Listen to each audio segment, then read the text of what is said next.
Good morning, everyone, and happy Easter. Welcome to a very special episode of Sunday Morning Superheroes where we are celebrating the holiest day in Christianity, Easter time. And I am joined once again by lay minister David Zwirn.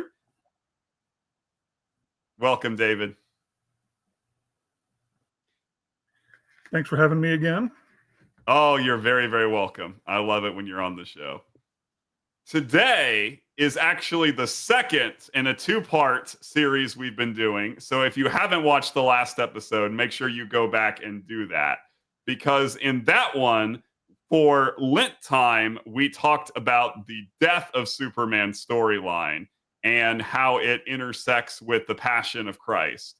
But today, we are talking about the return of Superman and how it connects with Easter or Resurrection Sunday. So it's going to be a really, really fun conversation. David, to start us off, give us a brief background on this story, the Return of Superman storyline.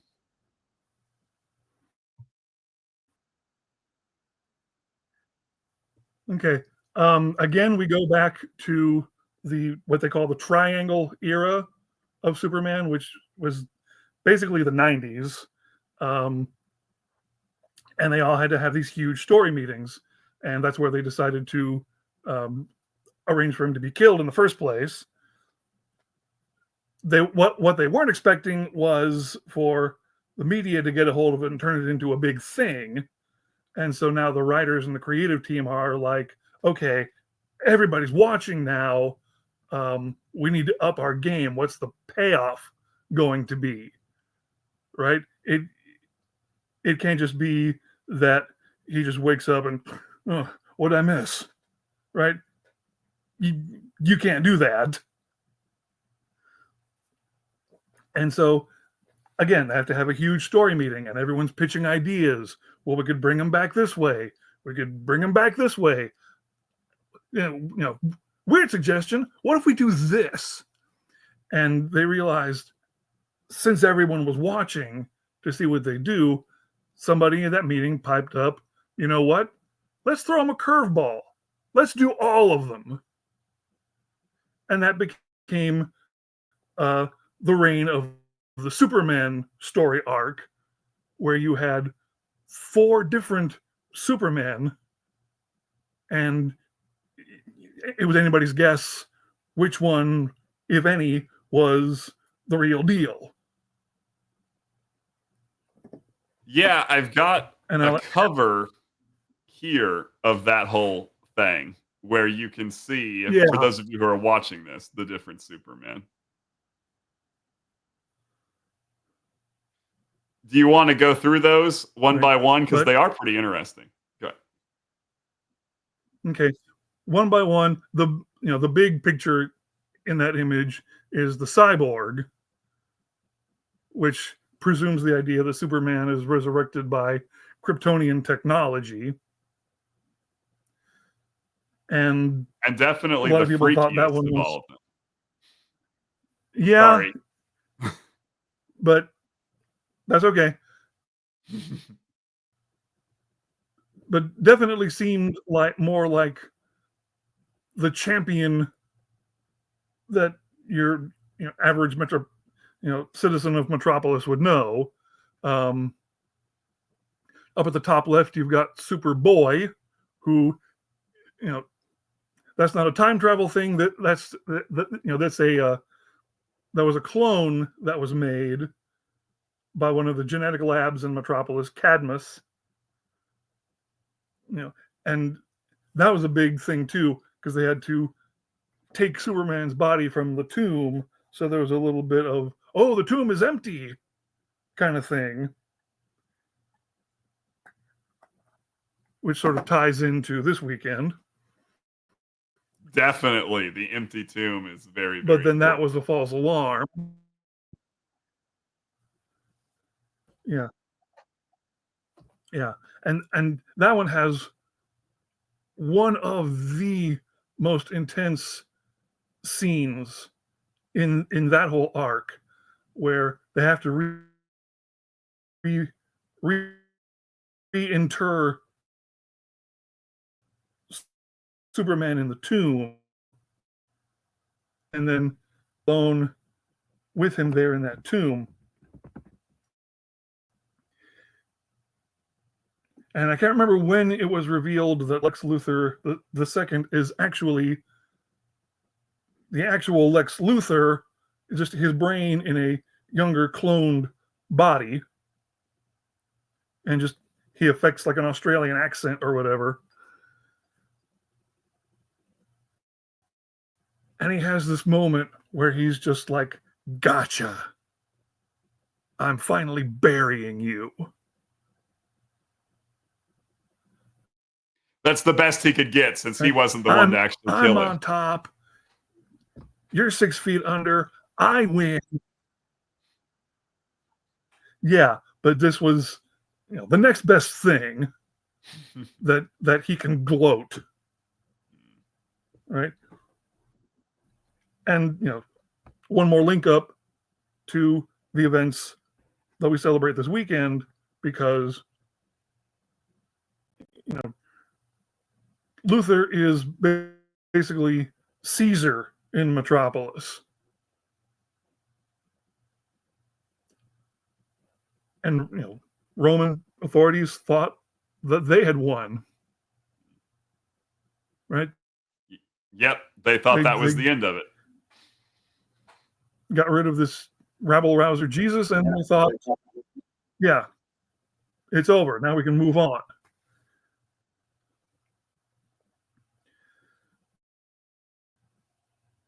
Okay, so getting back to these Supermen, the third one you see with the glowy hands,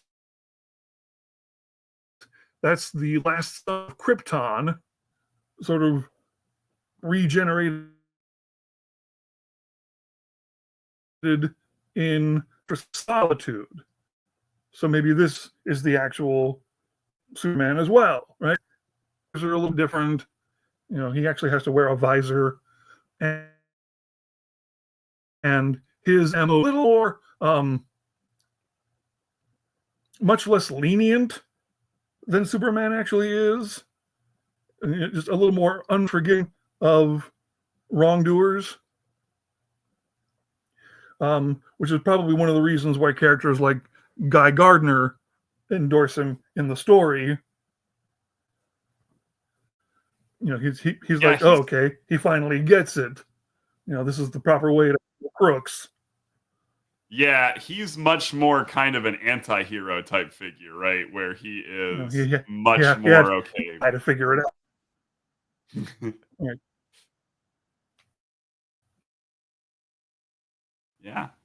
Yeah. Cool.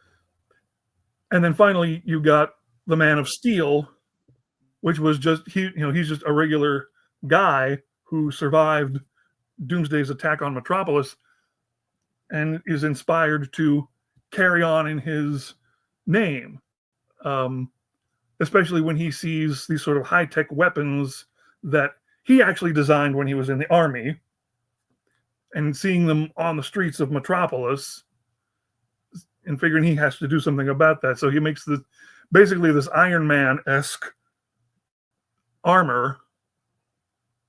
You can fire like construction rivets out of his arm, and he's got that big honking hammer there. Right? He wants to take up the mantle because Superman's not around anymore, and it's sort of hinted at, because Lois has to try and figure out, will the real Superman please stand up? And when he goes to check out the Man of Steel, or John Henry Irons, which is his character's name, that Superman's spirit has sort of infused Irons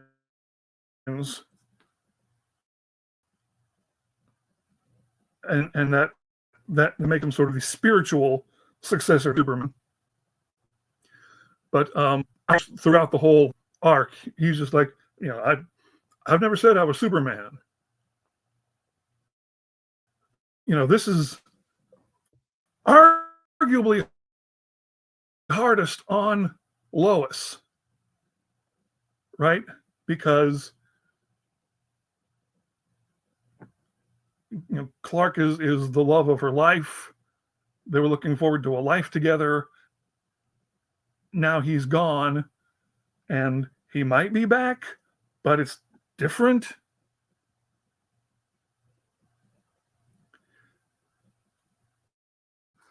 And I think she even believes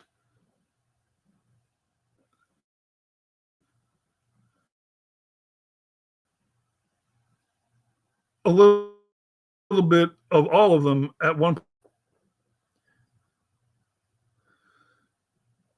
And then of course you have the big plot twist,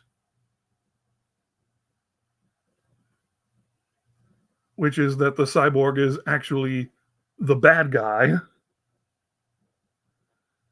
that he is in league with this alien named Mongol, who wants to convert the Earth into this giant war machine planet, and actually destroys Hal Jordan's hometown, Coast City, and replaces it with this gigantic, like, interstellar engine. And that sort of spurs the rest of the heroes into action. Yeah. And then finally they reveal which one is the real Superman, and it's the above. That the last son of Krypton is the one that took Superman's body a second time and had placed it in this like solar recharging station in the fortress, and was using that to gain energy so that he could be Superman. And again, this goes back into the lore that the last son of Krypton is actually the humanized version of a Kryptonian artifact called the Eradicator, which was designed to preserve anything Kryptonian and to eliminate anything that wasn't.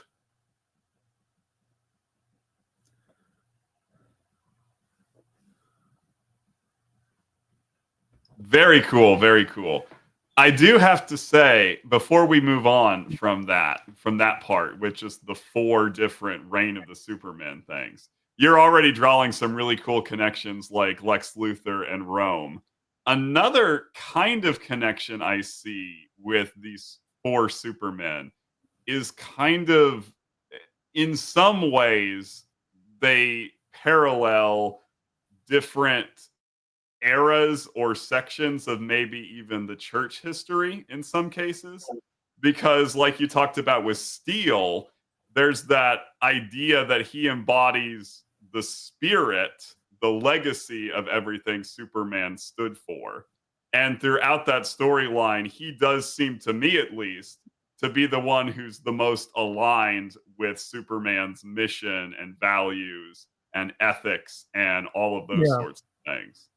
And so in that way, you could see him as kind of a parallel to the apostles, with how they were literally filled with Jesus' spirit and carried on his mission.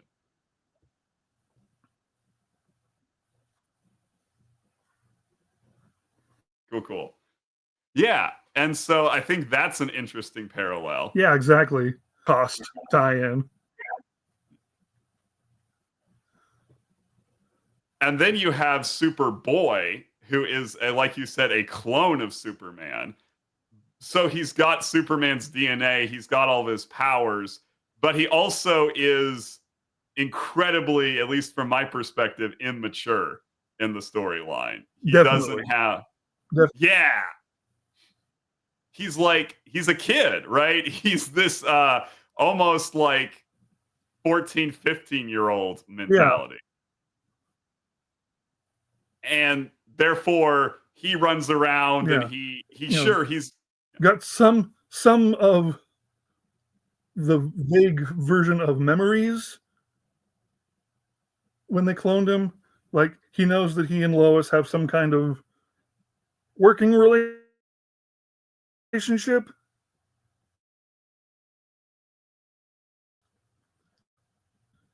But I mean they hint at that of memory about a farm and the name Kent. yeah. And to me, that just once again furthers I think that in some ways he mirrors some later generations of Christians who are trying to follow in the legacy of the apostles and Jesus, but have, how do I put this, selective memory of what came before and who they're supposed to be. And even though their heart is in the right place, we kind of muck things up because of our own arrogance and our not fully remembering the story of where we came from. I think that would actually apply more to like the last son of Krypton. Ah, okay. Yeah, go into that You some. know, yeah, wanting to carry on the legacy, but with this sense of superiority, Hmm. right? Yeah. That Yeah. Krypton is superior to Earthling, Yeah, that kind of arrogance and mindset so he of has I'm better than less you. of a regard for human life. Yeah, and if I catch this crook doing something and I just throw him through 7 layers of drywall and kill him, so what? And Yeah, this that I think is where a lot of Christianity has sort of veered off. Like, how many people have died in Christ's name? yeah, it's too many examples. And then the cyborg, yeah, and the cyborg just reminds me of something that Paul says in Philippians about people who are preaching Christ out of spite or to discredit Paul and the other actual apostles, or who or doing it for some kind of ulterior motive. So you've got all of those aspects, and I do want to remind everybody, um, Superman was not created to be this Christ figure. That's just sort of what has been added on over the years. Um, and it's been Which makes almost it, almost 80 years of this kind of thing, even though they're trying to reboot to try and keep it fresh, kind of reinvent him a little bit. um and the upcoming movie, I think, is part of that. yeah.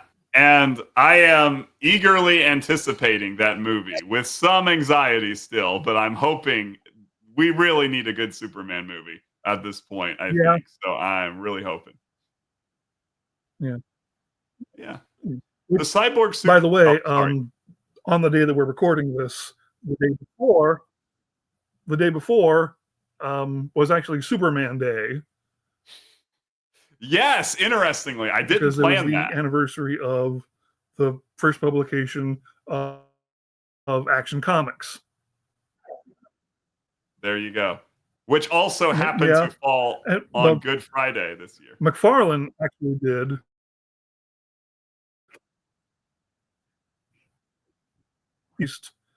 the merch for the movie. So we now got, and I've seen figures of David Cornswit's Superman and their Lex Luthor. So and McFarlane does good stuff. That very good sculpts and a lot of articulation. Yeah, I like me some action figures too, so I appreciate that as well. And I will say, on the note of the movie, real quick, one thing that does give me hope is I do think the casting looks pretty spectacular in that movie. I mean, I forget the guy they have playing Lex Luthor, but he looks like Lex Luthor in those trailers, and et cetera, with all of the major cast. Yeah, that's yeah. He does look sinister enough. Hang on a second, because I'm blanking on his actual name, and so I'm just going to look him up on IMDb for a second. Nicholas Hoult. Why? Nicholas Hoult. Okay, cool. Well, he looks the part, and hopefully, when we actually see him in the movie, he will also wow us with his performance. But getting back to our main topic, and specifically to what you said about the cyborg Superman, I think that you're completely right about that. The way I see cyborg Superman, I think, is in line with you, where he's the only one who I think you could really call a false Superman. Because the others, though they aren't the Superman, they each do have some way in which they are, perhaps in their own flawed way, still trying to continue the legacy of Superman. Whereas the cyborg is, in fact, deceiving people, claiming to be the authentic Superman, but in reality, plotting to destroy the Earth, or at least harm it immensely with Mongol. And yeah, I think that correlates really closely to a lot of things in the Bible with the false apostles. And then when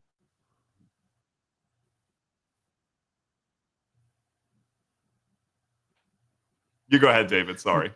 So when the real Superman does show up, Lois is like, "Oh boy, another one." But then she talks to this one too, and here's where she figures it out, because all of them are trying to be Superman, but this one sounds like Clark. And that's cool. Since Lois is now in on that secret, that's how she knows. Okay, he doesn't have any powers. He feels weak, but that's him. Which has an interesting correlation to that moment in the Gospels when.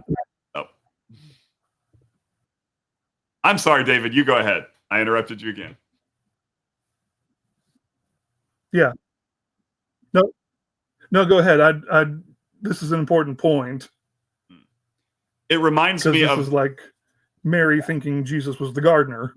Yes, that's exactly what I was thinking. Yeah, that moment when the tomb is empty and she doesn't know what's going on and she's crying, and then she sees the gardener and at first doesn't recognize that he's actually not a gardener, he's Jesus. But then I think it's when he says her name, that then she recognizes who he is. And yeah, that connection I think is really, really cool.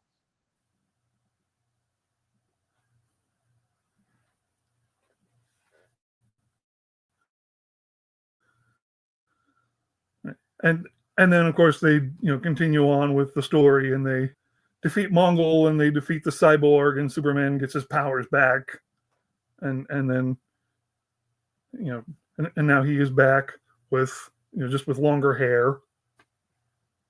Yeah, that's an interesting touch too, that they did the longer hair, which also kind of connects him more with iconography of Jesus with long hair. So that's also an interesting element in the story. Again, I'm not sure that they intended that, but it's an interesting point. Also, can you go into more detail I'm about not Gitz's sure that powers? they did. I think that was just a little more. I'm sorry, David, finish your thought. Okay. First of all, let me finish that thought. Um, I think it was just a little to make him a little more 90s relevant. You know, just give him a little more hipness. Um, but but yeah, um, the Coast City engine is actually powered by this huge asteroid of kryptonite, which the cyborg uses to try and just focus all that energy towards him. But then Last Son of Krypton / Eradicator, who is just hardwired to preserve what is Kryptonian, realizes he has to save Superman, sacrifices himself by jumping into that kryptonite beam, and the kryptonite has just going through the Eradicator's body just has a reverse effect, and that's what gives Superman's powers back. Cool, cool. Because he had lost his powers when he came back from the grave, right? Was that the idea? And therefore he had to get his powers restored through that circumstance. Right. Basically, because the Eradicator was siphoning off all that solar energy out of him so that the Eradicator could be Superman. Gotcha. And it's kind of meaningful that the one who was the most kind of like kill them all, no mercy, is the one to then give himself up to save the real Superman. That's also an interesting touch in the story. Yeah. Yeah. That's cool. Very, very cool. Yeah. And then of course And of course, no one ever really stays dead in any way. Because that's the the one thing Eradicator you can himself count on. comes back and is a hero for a while. There you go. Yeah. There you go. I also think in Yeah. keeping with one of the Which things kind of. oh, no, you go ahead, David. I'm sorry.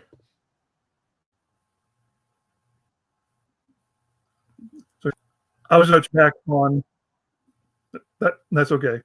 There's just a little bit of lag here.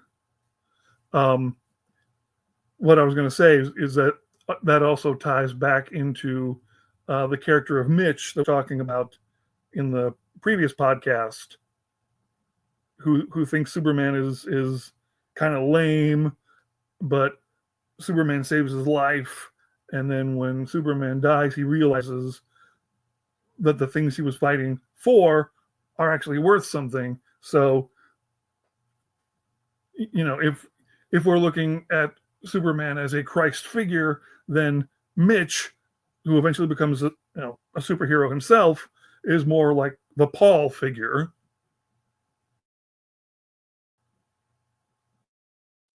That's really cool. I never thought about that before.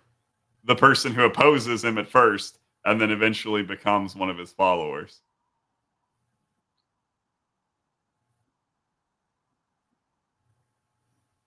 Very, very cool. Yeah. And again, we don't know if this was forefront in their minds as they were creating these stories, but it is interesting to pick apart the parallels.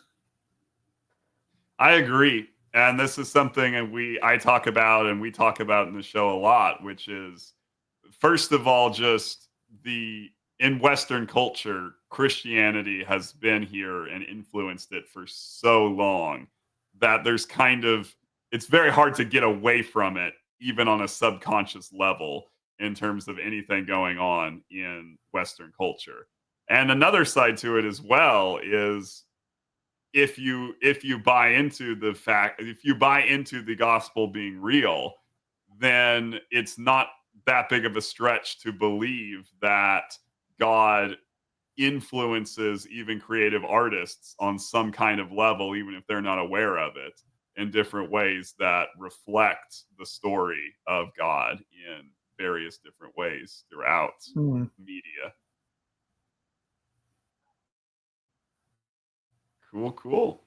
But like you said, the big news at the end of the story yeah. is that Superman. Oh, sorry, David. Looks like you were trying to say something. No, go ahead. Yeah, cool, cool. Go The ahead. big thing at the end is that Superman is, in fact, back from the dead.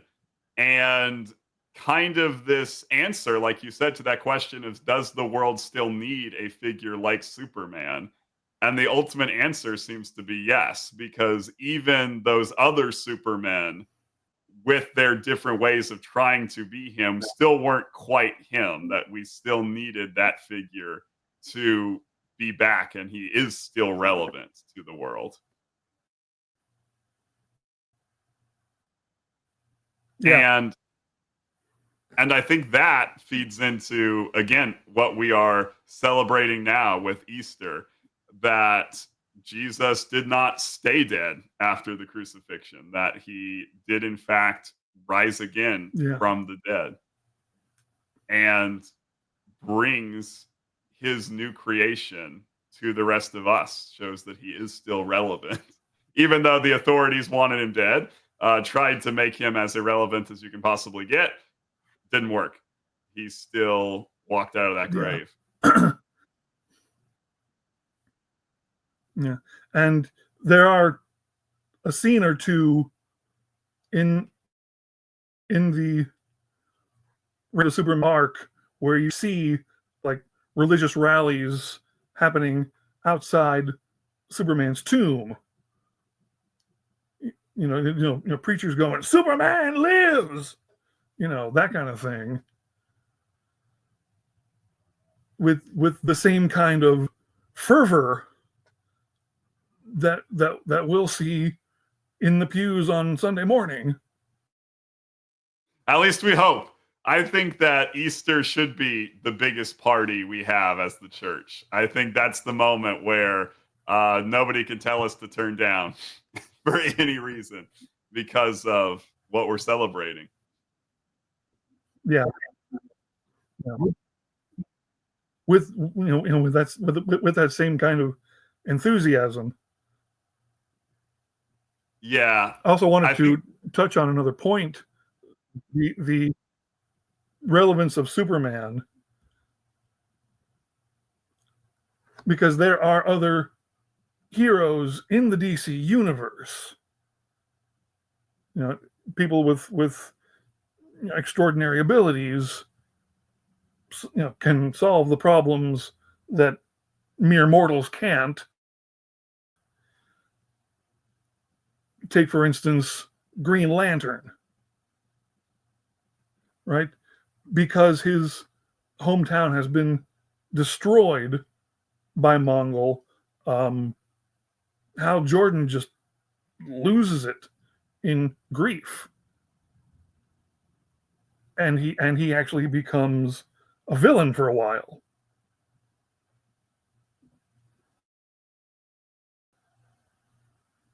Right? Again, that's driving home that notion that power without compassion is destructive. Right? It goes through his own arc of redemption. So now he's back in the heroic pantheon, but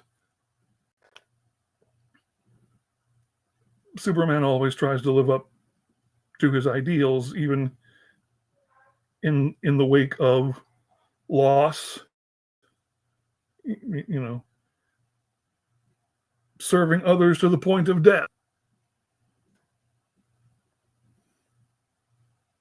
Yeah, that's what I think a lot of people sometimes don't understand.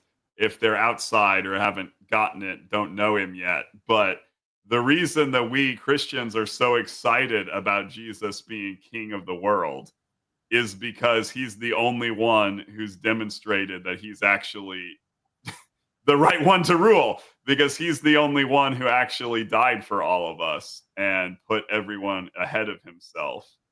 Therefore, he's the only one who's trustworthy with all of the power. And that, I think, is a huge part of that. Yeah. So, that's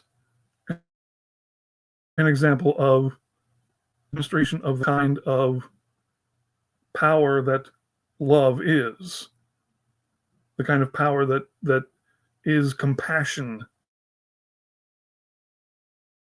and empathy.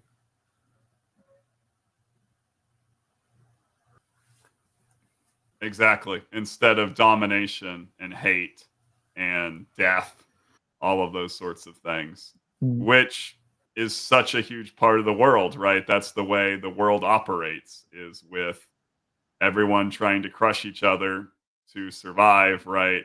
Survival of the fittest, all of that kind of stuff. But Jesus turns the whole thing upside down, where he says, like I think we talked about last time, if you want to be the greatest, you'll be a slave to everybody.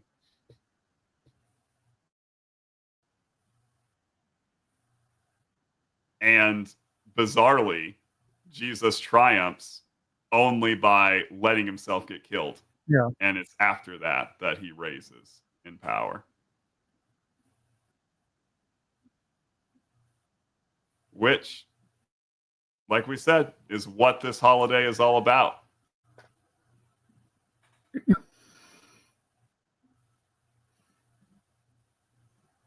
Well, David, do you have any more closing thoughts?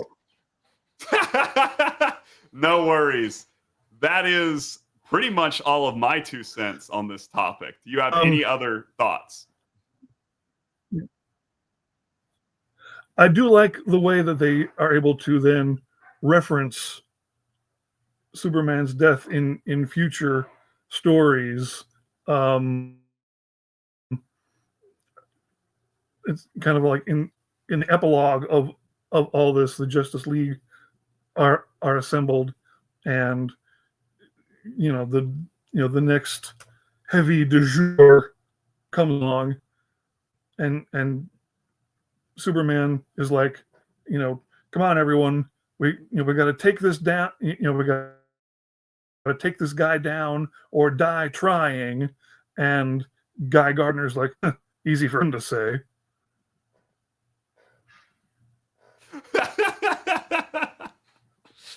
Oh, that's a great line. That's a great line. Yeah. And I mean, that kind of connects with Jesus too, right? He's still got the scars in his hands. There is a degree to which I feel like some of us could have that mentality, where it's like, when Jesus is telling us it's going to be okay, even if you die, it'll be fine. You're like, well, it's easy for him to say. He's been through it already. Cool. Well, like we usually do, we're going to close this episode out with the perhaps awkward guys on a podcast praying for you all and us in general. And David, would you do the honors of praying us out this episode? Sure. Heavenly Father, Abba, we thank you for this time. We thank you for all the viewers who have come and watched this, and hopefully have been inspired and learned something that they take with them on this Easter weekend. Let's feel that same sense of it and the inspiration to keep on fighting our ending battle for truth and justice with a renewed sense of spirit, a resurrected sense of hope, a fresh heart to embrace others as they are and to meet their needs, and to fully appreciate what it means to be born in.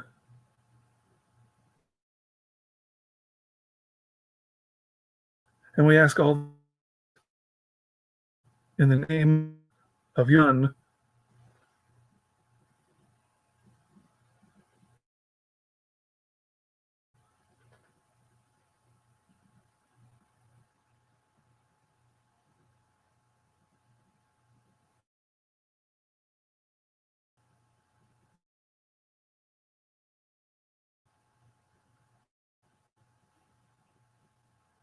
Amen.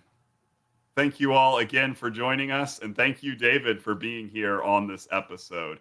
Have a very awesome Easter. And by the way, remember that.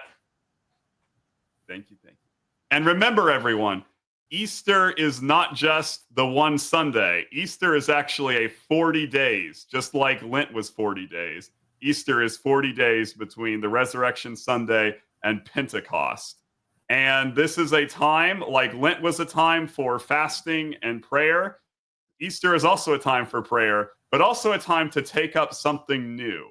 So think about what it is that God might be calling you to do during Easter time. Something new, something exciting, something full of his love. And I'll be here with you for the next episode of Sunday Morning Superheroes. Till then, God bless you all.